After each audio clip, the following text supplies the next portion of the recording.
আসসালামু আলাইকুম ওয়া রাহমাতুল্লাহি ওয়া বারাকাতুহু। আপনারা দেখছেন আলোর পথ। একজন ব্যবসায়ী 4 বছর পর বাড়ি এসে দেখে তার পোষা পাখি টিয়া তার স্ত্রীর নামে বলছে ভয়ানক সব কথা। বলছে, তোমার স্ত্রী প্রতি রাতে নতুন প্রেমিকের সাথে রাত কাটায়। এই টিয়া কি সত্যিই জানে সবকিছু, নাকি সেই এই ষড়যন্ত্রের মূল চক্রান্তকারী? একে একে বেরিয়ে আসতে থাকে অজানা সব তথ্য। চুরি, আহত দেহ, টিয়ার বিদ্রোহ, আরেক পর্দাশীল নারীর কান্না। এই ঘটনা আপনাকে এমন একটা মোড়ে নিয়ে যাবে যেখানে আপনি ভুলে যাবেন যে কে পাখি আর কে মানুষ। দেখে নিন আবেগের ঘটনার শেষ কোথায় গিয়ে দাঁড়ায়। প্রিয় বন্ধুরা, এক বস্তিতে একজন তাজির বাস করত। জানিয়ে রাখা ভালো যে ব্যবসায়ীকে উর্দুতে তাজির বলা হয়। সেই তাজির কাজের কারণে এক শহর থেকে আরেক শহরে যাতায়াত করত। তার নাম ছিল আহমদ। তার কাছে একটি টিয়া ছিল, যা ছিল খুবই সুন্দর। সেই তাজির ওই টিয়াকে কথা বলা শিখিয়েছিল। তাজিরের বাড়িতে একটি পেয়ারা গাছ ছিল। সেই গাছের উপর বসে টিয়াটি জোরে জোরে আওয়াজ করত, আহমদের হাফেজে কোরআন স্ত্রী জালিম, আহমদের হাফেজে কোরআন স্ত্রী খারাপ, তাকে পাথর মারো, তাকে এখান থেকে বের করে দাও। তখন ফজরের নামাজের সময় ছিল। মানুষ নামাজ পড়ে নিজের ব্যবসার দিকে যাচ্ছিল।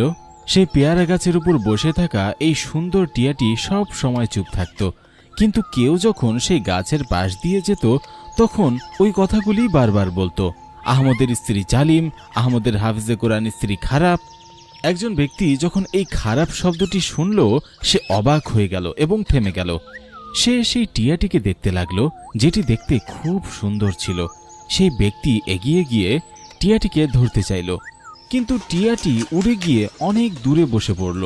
তারপর আবার বলতে লাগলো, আহমদের হাফেজে কোরআন স্ত্রী খারাপ, আহমদের হাফেজে কোরআন স্ত্রী প্রতি রাতে তার প্রেমিকদের ডেকে আনে এবং তাদের সঙ্গে রঙিন সময় কাটায়।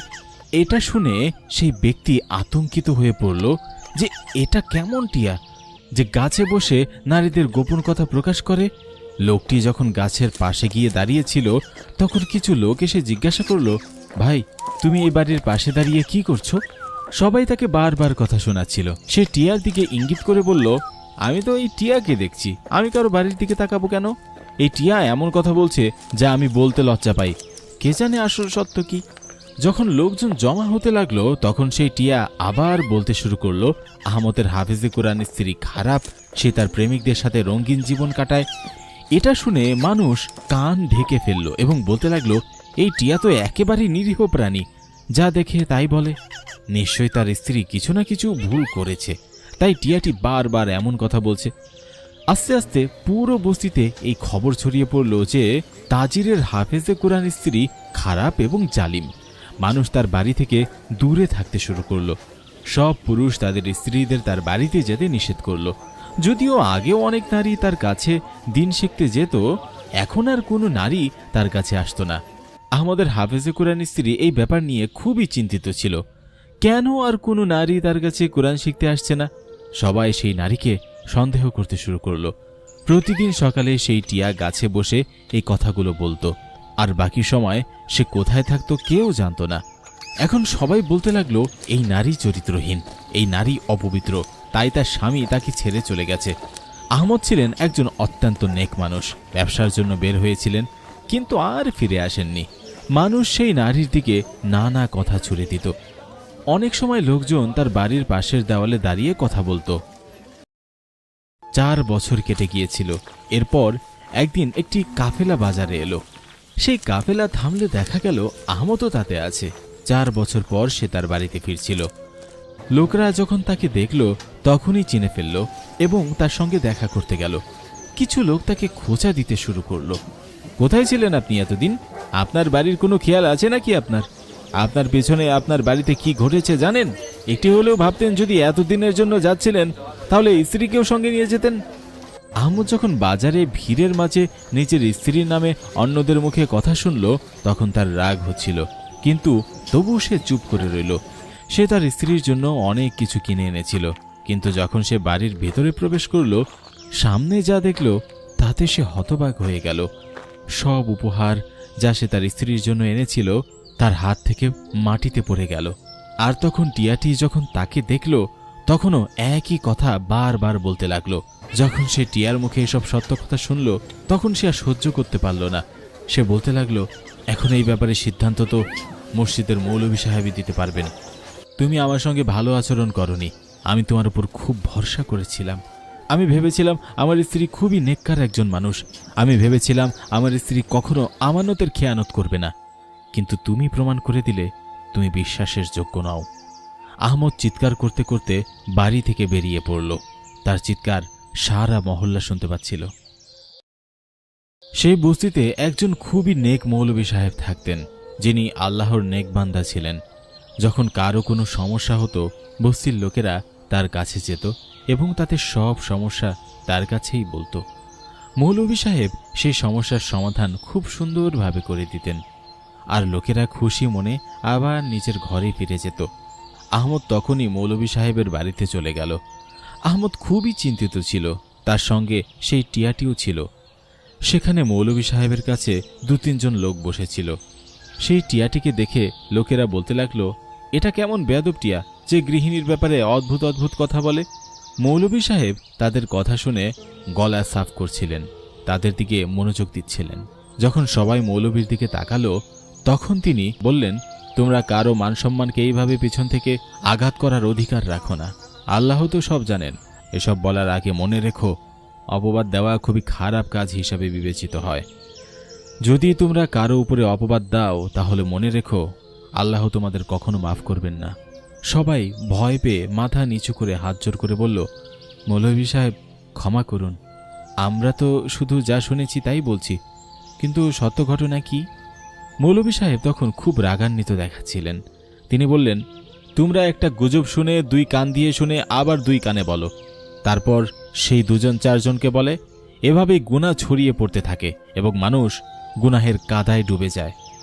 কিন্তু সেই টিয়াটি মৌলভী সাহেবকে দেখে সাথে সাথেই মাথা নাড়াতে শুরু করল।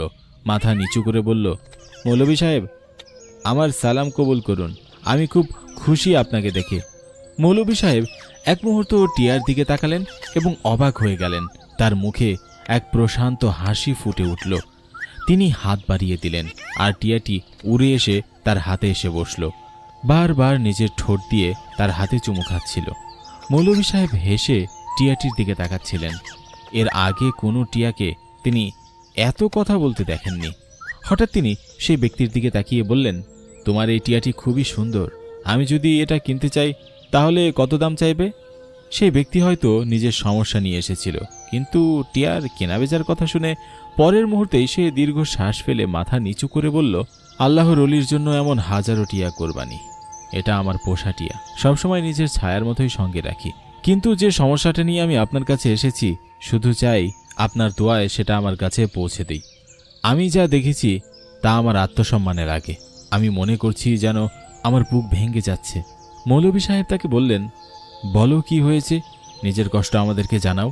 লোকটি বলতে লাগলো, আমি ব্যবসার কাজে অন্য শহরে যাতায়াত করি, কিন্তু এবার ফিরে আসতে একটু দেরি হয়ে গেছে। এতই দেরি যে প্রায় 4 বছর কেটে গিয়েছে। আমি দেখতে একেবারে সাধারণ, কিন্তু আমার মা যাকে বিয়ে দিয়েছিলেন সে ছিল অত্যন্ত সুন্দরী। সে ছিল একজন হাফেজা। এক মুহূর্ত আমি অবাক হয়ে গিয়েছিলাম যখন প্রথমবার নিজের ঘরে গেলাম এবং নিজের স্ত্রীকে নববধূর মতো সাজানো অবস্থায় দেখলাম। তাকে দেখে আমি ঘাবড়ে গেলাম। আমি বরং ঘর থেকে বেরিয়ে এসে আমার মাকে বললাম, আম্মি, আপনি আমার বিয়ে এত সুন্দর মেয়ের সঙ্গে কেন দিলেন? আমার কথা শুনে আম্মি ঘাবড়ে গেলেন এবং বললেন, কি হয়েছে এতে যা নিয়ে তুমি এতটা চিন্তিত? তোমার তো খুশি হওয়া উচিত যে তোমার কপালে এত সুন্দর স্ত্রী জুটেছে। কিন্তু যখন আমি আয়নায় একবার নিজেকে দেখলাম, তখন ভাবতে লাগলাম, আমি তো খুবই সাধারণ চেহারার একজন মানুষ, আর এই মেয়েটা যেন আসমান থেকে নেমে আসা কোনো হুর। তাহলে এর পরিবার আমার সঙ্গে তার বিয়ে দিল কেন? আমার আম্মি বললেন, তুমি খাঁটি সোনা, ভালো রোজগার করো, ঘর দেখো, এই কারণেই মেয়ের পরিবার তোমাকে পছন্দ করেছে। সবকিছু শুধু চেহারায় হয় না, আসল সৌন্দর্য তো কথাবার্তা ও আচরণে হয়। মায়ের কথা শুনে আমি কিছুটা শান্তি পেলাম, কিন্তু তারপরেও কিছু বিষয় মনে ভয় তৈরি করছিল। আমি এসব কথা আমার মাকে কিছু বলিনি, কিন্তু মনে হচ্ছিল মেয়েটি হয়তো আগেই কারোর সঙ্গে সম্পর্ক রেখেছে বা কাউকে ভালোবেসেছে, আর তার পরিবার জোর করে তার বিয়ে দিয়েছে। এসব ভাবনা আমার মনে আসতে লাগলো, আর আমার মন বিষণ্ণ হয়ে উঠল। তার সৌন্দর্য আমার চোখে ম্লান হয়ে গেল। আমি যখন আমার স্ত্রীর কাছে গিয়ে বসি, সে ছিল তুলার মতো নরম, কিন্তু আমি তার সঙ্গে কঠোর আচরণ করতে লাগলাম। রাগের মাথায় তার হাতে একটা আংটি পরিয়ে বললাম, যদি তুমি চাও সুখে জীবন কাটাতে, তাহলে ভালোভাবে থাকবে, আমার মায়ের সেবা করবে, আর আমি যা বলি তা মানবে। আমি তোমার কাছ থেকে কোনো খারাপ কথা শুনতে চাই না, কারণ আমি খুব রাগী। আমার এসব কথা শুনে সে মাথা নিচু করে ফেলল। আমি যা যা বললাম সে মেনে নিল। সেদিন রাতে আমি আমার স্ত্রীর প্রতি একটু দয়া দেখাইনি। আমার রাগ ছিল, যদি সত্যি সে আগেই কারো সঙ্গে সম্পর্ক রাখে, কিন্তু হয়তো এগুলো শুধু আমার মনের সন্দেহ ছিল, কারণ তার ব্যবহার থেকে, তার কথা ও আচরণ থেকে তার কোনো দোষ পাওয়া যায়নি। এরপর থেকে আমার মন শান্ত হতে লাগলো। ধীরে ধীরে স্ত্রীর প্রতি আমার আচরণ ভালো হতে লাগলো। আমার এই টিয়া দোকানে খাঁচায় থাকতো। সারাদিন ক্রেতারা এসে তার সঙ্গে কথা বলতো, মজা করত। আমি কোনো দিনও তাকে বাড়িতে নিইনি। সে ছিল আমার এক বিশ্বস্ত বন্ধু। তারপর একদিন ব্যবসার কারণে আমাকে বিদেশে যেতে হলো। সপ্তাহব্যাপী লম্বা ও কষ্টের সফর ছিল। আমি স্ত্রীকে সঙ্গে নিতে পারিনি। এমন সময় আমার মা ইন্তেকাল করলেন, কিন্তু আফসোস, আমি মাকে শেষ বিদায়ও দিতে পারিনি, কারণ আমি দূরে ছিলাম। আমার স্ত্রী সব সময় সেজে থাকতো। সে যেদিন থেকে বাড়িতে এসেছিল, পাড়ার লোকজন দেওয়ালের ফাঁক দিয়ে আমাদের বাড়ি উকি দিতে লাগলো। হয়তো আমার স্ত্রীকে এক ঝলক দেখতে চাইতো। এতে আমি খুব রেগে যেতাম। আমি এই বিষয় নিয়ে অনেকের সঙ্গে ঝগড়া করেছি, কিন্তু আমার স্ত্রী ছিল পর্দাশীল, একজন হাফেজা, সব সময় কোরআন তেলাওয়াত করত। আমি তাকে কখনো উঠানে বেড়াতে দেখিনি, তাই আমি তার উপর বিশ্বাস করলাম। আমি যখন ব্যবসার কাজে বের হলাম, তখন আমার টিয়াকে বাড়িতে রেখে গেলাম। আমার টিয়াকে বলেছিলাম বাড়ির খেয়াল রাখবে, আমার স্ত্রীকে নজরে রাখবে। কেউ দেওয়াল টপকে ঢোকার চেষ্টা করলে বা আক্রমণ করলে চেঁচামেচি করবে, যাতে লোকজন ব্যবস্থা নিতে পারে। আমার টিয়া ছিল খুবই বিশ্বস্ত। সে বলল, ঠিক আছে বন্ধু, যেমন বলেছ তেমনই করব।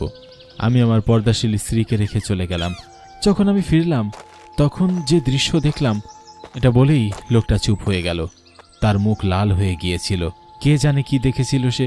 এমন দৃশ্য যা দেখে মানুষ ভেঙে পড়ে। মৌলভী সাহেব যখন তাকে চুপচাপ দেখলেন, তখন জিজ্ঞাসা করলেন, তুমি কি দেখেছ? কিন্তু সে গভীর নিঃশ্বাস নিয়ে বলল, আসল কথা হচ্ছে, আমি আমার স্ত্রীকে তখন ঘরে নিঃশ্বাস শোয়া অবস্থায় দেখেছি।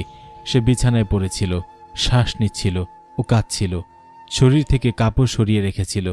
কিন্তু দরজার শব্দ শুনে আমার স্ত্রী আতঙ্কিত হয়ে গায়ে কাপড় জড়াচ্ছিল। এমন অবস্থা ছিল যে যে কেউ দেখলে সহ্য করতে পারত না। আর আমার স্ত্রী হঠাৎ আমাকে দেখে খুশি হওয়ার বদলে ঘাবড়ে গিয়েছিল আর বলতে লাগলো, আপনি এভাবে চলে আসবেন আমি ভাবতেও পারিনি। শুধু তাই নয়, আমার টিয়া, যাকে আমার স্ত্রীর চেয়েও বেশি ভালোবাসি, আমার স্ত্রী তাকে খাঁচায় আটকে মুখে কাপড় বেঁধে রেখেছিল এবং সে ছটফট করছিল। আমি প্রথমে খাঁচা খুলে মুখ থেকে কাপড় সরালাম। আমাকে দেখে সে চেঁচাতে লাগলো। সে যা বলল আমি কল্পনাও করতে পারিনি। সে বলল, আহমদ, তোমার স্ত্রী তার প্রেমিকের সঙ্গে রাত কাটায়। তোমার স্ত্রী জালিম, চরিত্রহীন। বারবার সে একই কথা বলে যাচ্ছিল। এটা শুনে মৌলানা সাহেব হালকা করে মাথা নাড়লেন এবং তখন এক ৮০ বছরের বৃদ্ধ সেখানে এলেন। যে ধরনের কাপড় তিনি পরেছিলেন তাকে দেখে অদ্ভুত লাগছিল। আহমদ হঠাৎ ফিরে তাকিয়ে জিজ্ঞাসা করলেন, মৌলানা সাহেব, এটা কে? মৌলানা সাহেব বললেন, তিনি পাখিদের শহরের তবিব। তিনি পাখিদের সব ভাষা বোঝেন। তারা কি ভাবছে তাও বুঝতে পারেন। তাকে বিশেষভাবে তোমার টিয়ার জন্য ডাকা হয়েছে, যাতে আমি পুরো সত্যটা বুঝতে পারি। তারপর বিলাল বলল, মৌলানা সাহেব, আমি কি করব? আমি কিভাবে জানবো যে আমার স্ত্রীর প্রেমিককে, যার সঙ্গে তার অবৈধ সম্পর্ক আছে? এ সময় মৌলানা সাহেবের স্ত্রী টিয়াটিকে নিয়ে এলেন এবং খাঁচার মধ্যে আটকানো টিয়ার মুখে কাপড় ঢাকা ছিল। যখন কাপড় সরানো হলো, তখন টিয়াটি কথা বলা শুরু করলো। বলল, আহমদের স্ত্রী খুবই খারাপ ও চরিত্রহীন। সে প্রতিদিন নতুন প্রেমিকদের সঙ্গে রাত কাটায়। এটা শুনে আহমদ আবার রেগে আগুন হয়ে উঠলেন এবং বললেন, মৌলানা সাহেব, এই টিয়া কি বলছে? আমি তো আগেই সন্দেহে পাগল হয়ে গিয়েছিলাম। এখন আমার টিয়া বলছে আমার স্ত্রী প্রতিদিন এক নতুন প্রেমিকের সঙ্গে রাত কাটায়। আমার ইচ্ছে করছে সেই নারীকে টুকরো টুকরো করে কুকুরের সামনে ছুড়ে দেই। মৌলানা সাহেব বললেন, চুপ হয়ে যাও। আর সেই বৃদ্ধ অনেকক্ষণ ধরে টিয়ার সঙ্গে কথা বলছিলেন। টিয়া যা বলছিল তিনি মনোযোগ দিয়ে শুনছিলেন। পরে সেই বৃদ্ধ মৌলানা সাহেবকে আলাদা করে ডেকে নিয়ে টিয়া সম্পর্কে বললেন। তিনি বললেন, এই টিয়াটিকে কিছুদিন আপনার হেফাজতে রাখুন, পরে আমি আপনাকে ডাকব। মৌলানা সাহেব বললেন, ঠিক আছে। এবং মৌলানা সাহেব তার স্ত্রীকে বললেন, তুমি গিয়ে আহমদের স্ত্রীকে ডেকে আনো। কিছুক্ষণ পর স্ত্রী ফিরে এসে বললেন, আহমদের স্ত্রী আসতে অস্বীকার করছেন। তিনি বলছেন, আমি আমার স্বামীর অনুমতি ছাড়া ঘর থেকে বের হতে পারি না, আমি তার আমানতের খেয়ানত করতে পারি না। যদি মৌলানা সাহেবের কিছু বলার থাকে তিনি এসে বলুন। তখন মৌলানা সাহেব ফকিরের ছদ্মবেশ নিলেন। তিনি সেই নারীর দরজায় গেলেন, কড়া নাড়লেন, কিন্তু দরজা খুলেননি। আবার কড়া নাড়তেই ভিতর থেকে আওয়াজ এলো, কে? তিনি বললেন, আমি। তখন নারী বললেন, আমার স্বামী এখন বাড়িতে নেই, আপনি চলে যান। মৌলানা সাহেব নিজের পরিচয় দিলে সে দরজা খুলল এবং ভিতরে নিয়ে গেল। মৌলানা সাহেব বললেন, যা সত্যি আমাকে সব খুলে বলো, যাতে আমি তোমাদের স্বামী স্ত্রীর মধ্যে একটা ভালো বিচার করতে পারি। এই কথা শুনে সেই নারী কাঁপতে কাঁপতে বলল, মৌলানা সাহেব, টিয়া তো একটা পাখি, সে তো যা ইচ্ছা তাই বলতে পারে। আপনি তার কথায় আমার উপর সন্দেহ করছেন, তাহলে তো মরে যাওয়াই ভালো।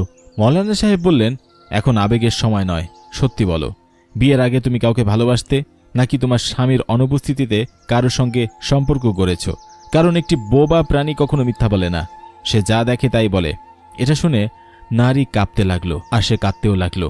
বলল, খোদার কসম, আমার উপর অমন সন্দেহ করবেন না, দয়া করে আমার উপর কোনো দোষ চাপাবেন না। আমার স্বামী তো আগেই আমার চরিত্র নিয়ে বদনাম করছে। মৌলানা সাহেব বললেন, তোমার স্বামী আমার কাছেও এসেছিল, সে তোমার মাথা শরীর থেকে বিচ্ছিন্ন করতে চেয়েছিল, আমি তাকে থামিয়েছি। তাই আমাকে সত্যি বলো, আমার সামনে কোনো ধোঁকা বা মিথ্যা চলবে না। এটা শুনে সে চুপ করে গেল এবং কাঁদতে লাগলো। মৌলানা সাহেব ফিরে যেতে বাধ্য হলেন, কারণ তিনি বুঝে গিয়েছিলেন এই নারী হয় অসহায়, অথবা সে নিজের সৌন্দর্যে গর্ব করে তা বিয়ের পর ব্যবহার করছে। হয়তো তার বিয়ে জোর করে এক সাধারণ চেহারার আহমদের সাথে হয়েছে, আর আহমদ 4 বছর পর ফিরে আসাতে সে নিজেকে ধরে রাখতে পারেনি এবং তার প্রাক্তনের সঙ্গে সম্পর্ক জোড়া লাগিয়ে নিয়েছে। এসব চিন্তা মৌলানা সাহেবের মনে ঘুরছিল। তিনি এই কথা তার স্ত্রীকে বললেন। তার স্ত্রী তাকে নানা রকম পরামর্শ দিলেন, কিন্তু আসল সত্য তখনও কেউ জানত না। এখন এই টিয়াটি তার স্ত্রীর সতীত্বের পক্ষে সাক্ষ্য দেবে বলে সবাই আশা করেছিল, কিন্তু তা হয়নি।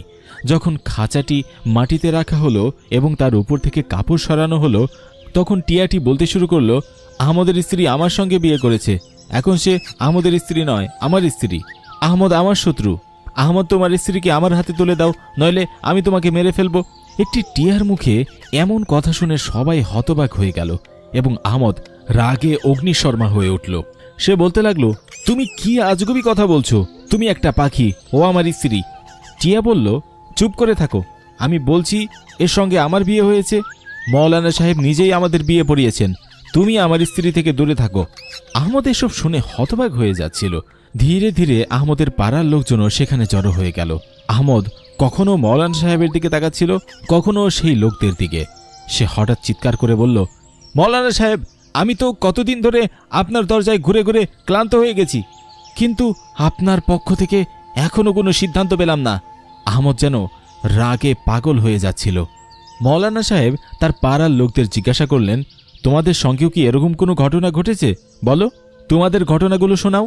এটা শুনে সবাই বলতে লাগলো, মৌলানা সাহেব, কয়েক বছর আগের কথা, আমাদের মহল্লায় এক অদ্ভুত চোর ঢুকেছিল। আমরা যখন রাতে ঘুমাতাম, আমাদের কোনো না কোনো জিনিস চুরি হয়ে যেত। আমরা পাহারাদার বসালাম, তবু কোনো চোর বা ডাকাত ধরা পড়ল না। কে জানে কিভাবে সে চুপি চুপি ঘরে ঢুকত এবং শুধু সোনার আংটি ও সোনার মুদ্রা চুরি করত। একদিন ফজরের সময় দরজায় কড়া নাড়ার শব্দ হলো এবং আমাদের হারানো জিনিসগুলো কিছুদিন পর আমাদের দরজার সামনেই রাখা ছিল। আমরা এই ঘটনাটা ভুলে গিয়েছিলাম। যখন এই কথাগুলো হচ্ছিল, আহমদের স্ত্রী এসব শুনে কাঁপছিলেন। মৌলানা সাহেব তার মুখের অভিব্যক্তি বদলে যেতে দেখলেন আর বললেন, আহমদের স্ত্রী, এই লোকেরা তাদের ঘটনা বলে ফেলেছে, এখন তুমি বলবে না আমি বলবো? সে আতঙ্কে কাঁপছিল। যদিও এই চুরির ঘটনার সঙ্গে আহমদের স্ত্রীর কি সম্পর্ক তা কেউ জানত না, কিন্তু আহমদ কিছুই বুঝতে পারছিল না। তার মনে সন্দেহ আসছিল। সে বলল, মৌলানা সাহেব, এমন তো নয় যে আমার স্ত্রী শুধু চরিত্রহীন নয়, বরং চোরও। মৌলানা সাহেব হাত তুলে ইশারা করে তাকে চুপ করালেন এবং বললেন, পরবর্তী সত্য তোমার স্ত্রী নিজের মুখেই বলবে। তখন সে কাঁদতে লাগল। সে বলল, মৌলানা সাহেব, আমার স্বামী কাজের জন্য শহরের বাইরে চলে গিয়েছিল এবং এই টিয়া আমাকে দিয়ে গিয়েছিল। আমি খুব ভয় পেয়েছিলাম এবং প্রচুর কেঁদেছিলাম। ভাবছিলাম এত সময় কিভাবে একা কাটাবো। ধীরে ধীরে আমি এই টিয়ার সঙ্গে কথা বলতে শুরু করি। আমার মন ভালো হতে লাগলো। ধীরে ধীরে আমাদের বন্ধুত্বও হয়ে যায়। তারপর এক সময় এই টিয়া বলতে লাগলো, আমাকে খাঁচা থেকে বের করে দাও। তার কথায় আমি তাকে খাঁচা থেকে বের করে দিতাম। সে সারাদিন ঘরে থাকতো না, তারপর ফিরে আসতো। পরে সে সারা রাতও বাইরে থাকতো। আমার কোনো ধারণা ছিল না সে কোথায় যেত, কি করত। একদিন আমি খেয়াল করলাম সে উঠানে মাটি খুঁড়ছে এবং তাতে কিছু লুকিয়ে রেখে উড়ে যাচ্ছে। সে চলে যাওয়ার পর আমি মাটি খুঁড়ে দেখলাম সেখানে অনেক সোনার মুদ্রা আর আংটি ছিল। এটা দেখে আমি আতঙ্কিত হয়ে পড়লাম। তারপর থেকে আমি তার উপর নজর রাখতে শুরু করলাম। সে লোকজনের জিনিস চুরি করে এখানে লুকিয়ে রাখত। আমি সেই টিয়াটিকে অনেক বকা দিলাম এবং তারপর খাঁচায় বন্ধ করে দিলাম এবং শাস্তি হিসাবে তাকে খাবারও দেইনি। এই টিয়া এতটাই চালাক প্রকৃতির ছিল, সে নিজেই নিজেকে খাঁচা থেকে মুক্ত করে নিল এবং তারপর উড়ে গিয়ে গাছের উপর বসে আমাকে ব্যঙ্গ করতে শুরু করলো। লোকদের বলতো আমি চোর। আমি সেই সব সোনার মুদ্রা যা সে চুরি করেছিল মানুষের ঘরে ঘরে গিয়ে রেখে আসি এবং তাদের ফিরিয়ে দেই। যখন আমি মানুষদের জিনিস ফিরিয়ে দিয়ে বাড়ি ফিরছিলাম তখন সেই টিয়া আমার উপর হামলা চালায়। সে আমার গায়ে ঠোঁট দিয়ে এতবার আঘাত করেছিল যে আমার পুরো শরীর জখম হয়ে গিয়েছিল। আমার শরীরে এমনভাবে কাটা পড়ে গিয়েছিল যে আমি প্রচণ্ড কষ্ট এবং জ্বালার মধ্যে ছিলাম। কোনো কাপড় আমার শরীরে লাগলে আমার ব্যথা হতো। এভাবে আমি 7 দিন যন্ত্রণার মধ্যে কাটিয়েছি এবং আমি জানি না আমার স্বামী কি ভেবেছে। এখন সব সত্য প্রকাশ হয়ে গেছে। এইসব ফ্যাসাদের মূলে ছিল এই টিয়া। যখন এই সত্য আহমদের সামনে প্রকাশিত হয় তখন সে মাথা ধরে বসে পড়ল এবং বলল, এগুলো বিশ্বাস করা আমার পক্ষে খুবই কঠিন। সেই বৃদ্ধ যিনি পাখিদের ডাক্তার ছিলেন তিনিও সেখানে উপস্থিত ছিলেন। তিনি বললেন, এই পাখিটি অত্যন্ত উচ্চমানের মস্তিষ্কধারী। এটি অত্যন্ত চতুর একটি টিয়া। মানুষের মধ্যে এর থাকার নিরাপদ নয়।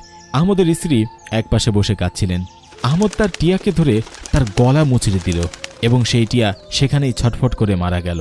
আহমদ তার স্ত্রীকে নিয়ে অত্যন্ত লজ্জিত হয়েছিল। সে তার স্ত্রীর কাছে ক্ষমা চেয়েছিল। মৌলানা সাহেবকে ধন্যবাদ জানিয়ে সে তার স্ত্রীকে নিয়ে বাড়ি ফিরে গিয়েছিল। প্রিয় বন্ধুরা, এই গল্প থেকে আমাদের যে শিক্ষা পাওয়া যায় তা হলো, মানুষ অন্যের কথা শুনে নিজের স্ত্রীকে সন্দেহ করতে শুরু করে। অন্যের কথা শুনে নিজের ঘরবাড়ি ধ্বংস করে দেয়। শোনা কথায় বিশ্বাস করবেন না, বরং নিজের চোখে দেখা জিনিসকেই সত্য ধরে নেবেন। কারণ শোনা কথায় অনেকের ঘর উজাড় হয়ে যায়। শেষমেশ আমরা আল্লাহ পাকের কাছে দোয়া করি, আল্লাহ আমাদের ঘরবাড়িকে সবসময় নিরাপদ রাখুন, হিংসা ও কুদৃষ্টির হাত থেকে রক্ষা করুন। আমিন।